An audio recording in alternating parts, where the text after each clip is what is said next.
ها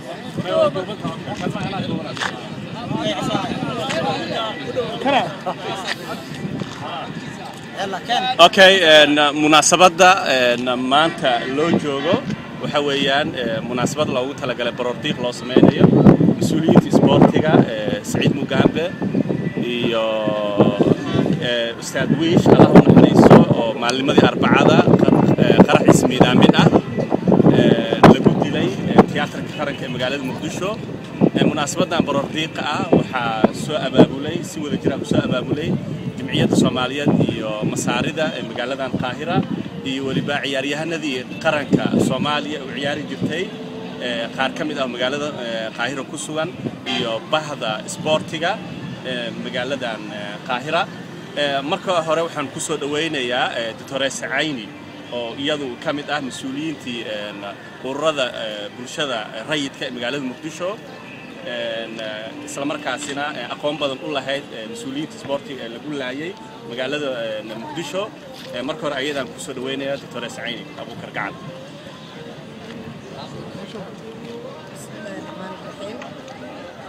aniga ku hadlaya magaca jamciyadda Soomaalida Masar iyo magaca وهلانياش حقوق الإنسان كسرن الصوماليات كسرن القاهرة دلك مصر القاهرة إيوه مقع حوانك الصوماليات جالية الصوماليات مصر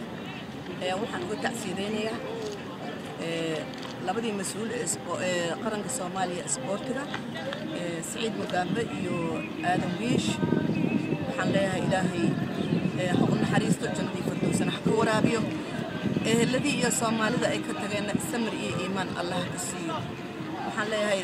وحي كل إنتين عنك كردرن وحن لها لكن إن أنا لقصي ودين إن أنا درا مر والبابا عنك كردر بعد شيء وحن دوننا إن الله حساب تمو إن الله ساقبته لقنا أبال مريو دتكي أبال عنك ديجلياش السببي هذا أبدنا ذاني محيا هو قرطي أورك الشباب إن الله دافن سيد الله كاشن كان عندي اللي أرك الله كاشلو أنا الشباب الله قد ترتير ودن كنا. وهاي سيد الله كلام مسؤولين هالكان جوا وحكم ده دكتور أبو بكر بصن أو إسقاه بدوميه جمعية ده الصومالية المساعدة. سودو أستاذ بصن. بسم الله الرحمن الرحيم. أنا وأقول الله مجاعة وكيلك. guddiga Olympiada Soomaaliya ee dalka Masar una fadhiya magaalada Qaahira anigoo ku hadlaya magaca dhalinyarada isboortiga ee reer Qaahira oo aan wada joognay ilaa iyo 2002 ilaa waqtigan xaadirka oo sida ka muuqata shaashada aad arkaysaan in weli isboortiga Soomaaliya shugladiisa ay sidaan uu ka mid yahay Macallin Cismaan oo aad wada taqaanaan taariikhda batroolka waxa kale oo ka mid ah Abdullahi Tafarre Turkiga qaranka u ciyaarayay waxa kale oo ka mid ah Duure Xasan oo dhalinyarada ugu dambeysay iyaguna ciyaaray muxuu ah xulkii under 17ka ka dhacay magaalada Qaahira wacdaradii ka dhacdayna in la ogaa waxyaabo ay ka dhigeen isla mar ahaanta ku hadlaya magaca suxufiyiinta Soomaalida ee ku sugan muxuu ahaa dalkan Masar sida Mr. Kalay oo ah maamulaha webka Daynile anoo ku hadlaya sidoo kale muxuu ahaa u mahadnaqaya suxufiga weyn isna saxnuuni oo isna ah suxufiga barkulan idaacada barkulan ee iyadu ka baxda amsom ee ka baxda bartanka barahanka isla mar ahaantaana suxufiga Somali National TV qaran halkan u jooga magaalada Qaahira u jooga anoo ku hadlaya sidoo kale magaca odayaasha sida wakiilkeena noo fadhiya dalka Sweden Cabdiraxmaan Cabdi Cali oo wada taqaanaan iyo asxaabteena oo dhan oo meesha wada jooga oo ka mid ah Macallin Ibrahim oo isna aan mardow dalkiisa ku sagootinayna maanta laftigiisa uu safar u yahay inta anoo ku hadlaya magacooda waxaan si naxariis leh iyo tiiraanyaba leh aan halkan tacsiib uga direynaa walaalaheen aadan yabal wiish oo ahaa gudoomiyihii guddiga Olympiada janno ayuu u samaystay qofkii wanaagsanaadana janno ayuu gelinayaa qofkii xumaadana naar ayuu gelinayaa marka ilaahayga abuurtay oo kala xishoodo inuu ummadan baabi'iyo haddaad adigu u naxariisto qaraxna wax laguma gaaro billahi tawfiiq وهاي سيد الله كلام وحنا سينيا مكتب النادي قرن الصومالية صاع يعطي حركة قرن الصومالية إسلام مركزنا كم إذا هدتك أبا بولي عيار كمان هل كان كذا على برامديك عبد الله تفرد سودو إنسان السلام عليكم. marka ugu horeysa waxaan leeyahay inna lillahi wa inna ilayhi raaji'uun. geeridii ku timid labadaas gudoomiye aad aan uga xunnahay soo gaartay. waxaan leenahay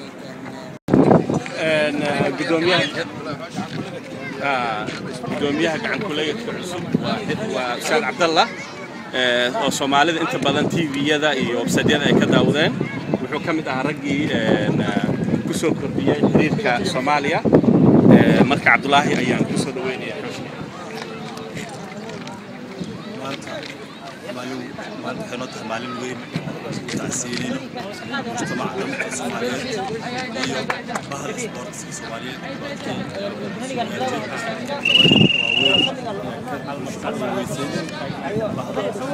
aadan xaaji Barwish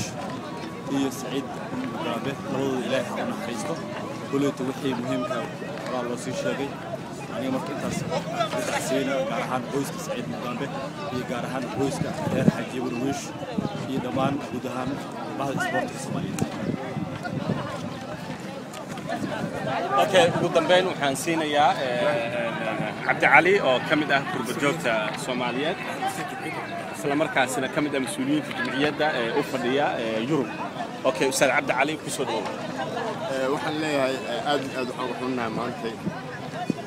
geerida ku timid dadka walaalaheena waxaan uga tacsiideynaa dhammaan shacabka Soomaaliyeed ummadda Soomaaliyeed ummadda muslimiinta oo dhan waxaan leenahay tan kullu gaaraya ma aan horumar qarax la qarxiyo laakiin waxaan leenahay waxaan idinka rajaynaynaa Ilaahay idinkiis in adinkana Ilaahay u soo laabatiin cid kasta oo gacan ka gardarna kulliba dishay raggan walaalaheena dad kalena hore u dhinteen maanta ha ahaato maalintii ugu dambeysay ee qof Soomaali ah uu ku dhimanayo qarax taariikhda ha gasho yaan qof dambe la dilin shacabka Soomaaliyeed dhammaantiin waxaan ku baraarujinaa in aan mar dambe ay tan oo kala dhicin tan hayno noqoto tusaale tii cabdowi ee ku dhinteen waad ogeydeen tanna sidoo kale maraysaa marka maalin walba qof inaan iska dilno caqli maaha marka waxaan idinka rajaynaa inay ahaato tii ugu dambeysay ee ka dhacda nawaaxiga dhulka Soomaaliya jamiican waana mahadsantihiin. Waatahay waxaan sidoo kale siinayaa gudoomiyaha arrimaha bulshada ee jumciyadda Soomaaliya isla markaasina mas'uul sare oo u soo shaqeeyay jaaliyada dhinaca isboortiga ahaana jiray ciyaaryahan ka tirsan لاعبينتي Soomaaliya ee magaalada Muqdisho soo dhaw Ibrahim Macaan Cabdullah وضعتم تحي وريه تحموني إنا لله وإنا إليه راجعون إنا لله وإنا إليه راجعون إنا لله وإنا إليه راجعون وحن هل كان وتحسين يا أمان مسؤولين إسبورتيا الصومالية حق أولمبيك هذا إيو حق بدعك حق أولمبيك هذا قدوميه أولمبيك هذا وضعنا ويش إلهي هؤلاء رحمة جانت الفردوسنا إلهي هكا ورابي وهانتي مid aan halkan ku soo koobi karo ma aha amaantiisa iyo wanaagiisa shakhsiyad ahaantiisa midda kale waxaan kaliya aan ku gaabsan karaa aan jeclahay inaan ku gaabsado maadaama uu ka hadlay taariikhdii rag badan oo igaga horreeyay igaga waya aragsan sida professor Abubakar Maxamed Cabdi waxaan balse laakiin aad u aqaana aan aad u bahantii xaafad ahaan Saciid Xaaji Maxamed Nuur معناها سعيد سبورتيغا تبدا سعيد وسعيد من شخصيتي اد وناسب وهانتي سبورتيغا قاهره وحوين قبطه مدك سومالي بس كان فضليه كل جوته marka waxaan ku taasiyay dhammaan سبورتيغا Soomaaliya aniga ku hadlayo magaca Soomaaliya